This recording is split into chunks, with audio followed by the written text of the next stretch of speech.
मेरी बहन ने मम्मी पापा को बताया कि वो एक लड़के को पसंद करती है और शादी करना चाहती है। तो पापा ने दीदी से उस लड़के और उसके घर वालों को घर बुलाने को कहा। अगले दिन जब वो लड़का आया तो उसे देख मैं चौंक गई, क्योंकि यह लड़का तो मेरा नाम टिया है। अभी मैं कॉलेज के लास्ट ईयर में हूँ। हम लोग मिडिल क्लास फैमिली से हैं। मेरी एक बड़ी बहन भी है, जिया।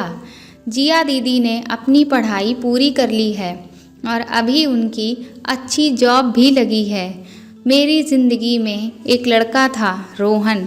हम लोग सोशल मीडिया पर मिले थे। सोशल मीडिया पर प्यार कैसे हो सकता है, पहले मुझे भी ऐसा लगता था।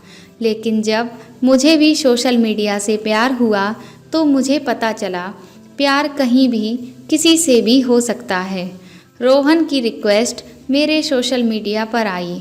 आम तौर पर मैं ऐसे किसी की रिक्वेस्ट जल्दी से एक्सेप्ट नहीं करती, लेकिन रोहन की प्रोफाइल पिक बहुत अच्छी थी। वह स्मार्ट था, साथ ही अच्छा पढ़ा लिखा भी था। इसीलिए कुछ ही समय में मैंने उसे सोशल मीडिया पर अपनी फ्रेंड लिस्ट में जोड़ लिया।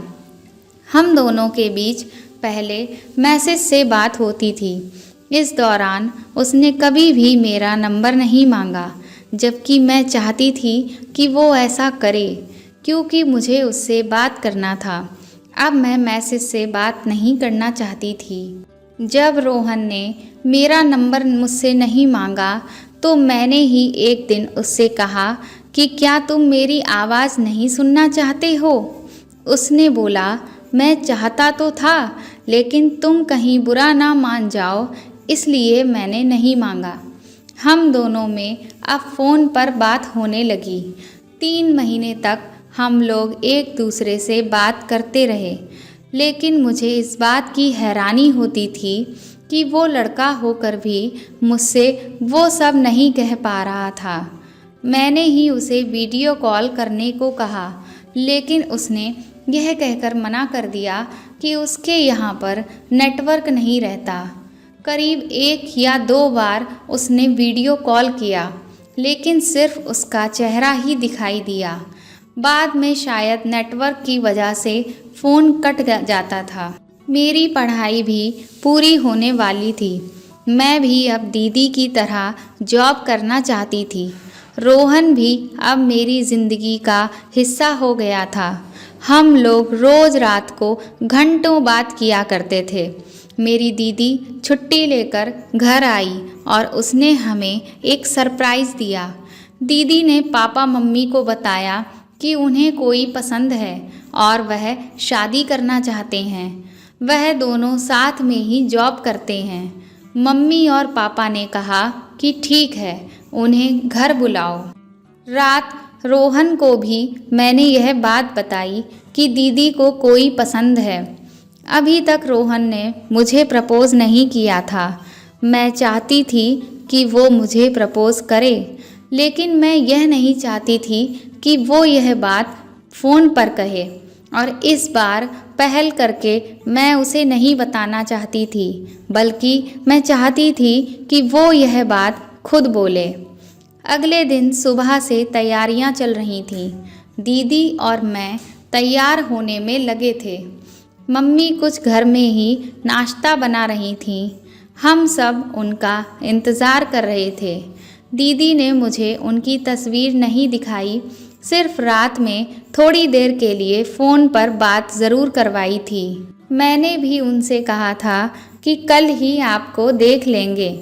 आखिरकार वो लोग आ गए। दीदी और मैं अभी किचन में ही थे। वो लोग आकर हॉल में बैठ गए थे। मैं बाहर गई और उन्हें देखा, लेकिन लड़के को देखते ही मेरे पैरों तले ज़मीन निकल गई। वो और कोई नहीं बल्कि रोहन था। रोहन ने मेरी तरफ देखा, लेकिन उसने ऐसे जताया जैसे कि वो मुझे पहचानता ही नहीं है। मेरी दीदी रोहन से शादी करने वाली थी, जो मुझसे कई महीनों से बात कर रहा है। एक तरह से हम लोग ऑनलाइन डेट ही कर रहे थे। मैंने उसी समय रोहन को फ़ोन किया, लेकिन उसका नंबर स्विच ऑफ आ रहा था। घर वालों को रोहन पसंद आ गया था। जब वो लोग जाने लगे तब मैं एक बार और रोहन के सामने गई, लेकिन अभी भी वो ऐसे जता रहा था जैसे कि मुझे जानता ही नहीं है। दीदी बहुत खुश थी कि घर वालों को रोहन पसंद आ गया, लेकिन मैं सोच रही थी कि क्या दीदी को इस बारे में बताऊं या नहीं। मैंने रात को फिर फ़ोन किया, लेकिन फ़ोन फिर से स्विच ऑफ आ रहा था। उसने सोशल मीडिया अकाउंट भी डिलीट कर दिया था। जिस इंसान से मैं प्यार करने लगी थी, वो इंसान अब मेरी बड़ी बहन के साथ शादी करने जा रहा था। मैंने भी सोचा कि अगर मेरी बहन खुश है तो मैं भी इस बात को भूल जाती हूँ। और ऐसा भी हमारे बीच कुछ नहीं हुआ था, हम मिले भी नहीं थे। उस रात मैंने भी अपना सोशल मीडिया अकाउंट डिलीट कर दिया। रात में उसी के बारे में सोच रही थी। जब भी मैं उसके बारे में सोचती, मेरी दीदी का चेहरा मेरी आंखों के आगे आ जाता था। घर वाले दीदी की शादी की तारीख निकलवा रहे थे। घर में शादी का माहौल बनने लगा था। मेरी दीदी को मेरी खामोशी समझ आ गई। एक दिन उन्होंने मुझसे पूछ ही लिया कि क्या हुआ, तुझे रोहन पसंद नहीं है क्या? मैंने पूछा क्यों, ऐसा क्यों पूछ रही हो? वो बोली कि उसको मिलने के पहले तू बहुत बोलती थी कि ऐसा करूँगी वैसा कहूँगी, लेकिन जब से वो घर आया है तूने कुछ कहा ही नहीं। क्या बात है? मैंने सोचा कि एक बार दीदी को सच बताना ही होगा। आखिर उसकी भी ज़िंदगी का सवाल है, कहीं वो गलत इंसान के साथ ना फंस जाए।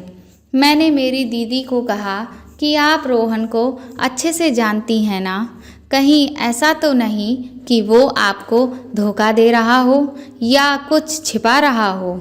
मेरा इतना बोलने पर मेरी दीदी ने मेरे ऐसा कहने का कारण जानना चाहा, और फिर मैंने दीदी को बिना बताए नहीं रह पाई। मैंने सारी बात उन्हें बताई। दीदी को यकीन ही नहीं हुआ, पर वो जानती हैं कि मैं झूठ नहीं बोलती। मेरी दीदी ने रोहन को मिलने बुलाया। मैं भी उनके साथ ही गई। हम लोग एक रेस्टोरेंट में मिले। दीदी का चेहरा उतरा हुआ था। रोहन ने आते ही हाय किया। दीदी ने उससे सीधा पूछा, टिया कुछ कह रही है? रोहन अभी भी ऐसे दिखा रहा था जैसे कि वह मुझे पहचानता ही नहीं। दीदी ने कहा, तुमने टिया को डेट किया ऑनलाइन, वो भी 6 महीने। तुम्हारी इससे वीडियो कॉलिंग पर बात भी हुई। रोहन यह सुनकर थोड़ी देर चुप रहा। फिर उसने कुछ ऐसा बताया जो मैंने सोचा भी नहीं था। रोहन ने कहा, टिया को डेट उसने नहीं बल्कि उनके कुक ने किया। उसके यहाँ एक लड़का आता था, उनका कुक राजू, जो उनके और उनके रूममेट के लिए खाना बनाता था। उस लड़के ने रोहन के नाम से और तस्वीर के साथ सोशल मीडिया पर आईडी बना ली थी। रोहन ने कहा कि इस बात का मुझे भी पता नहीं था।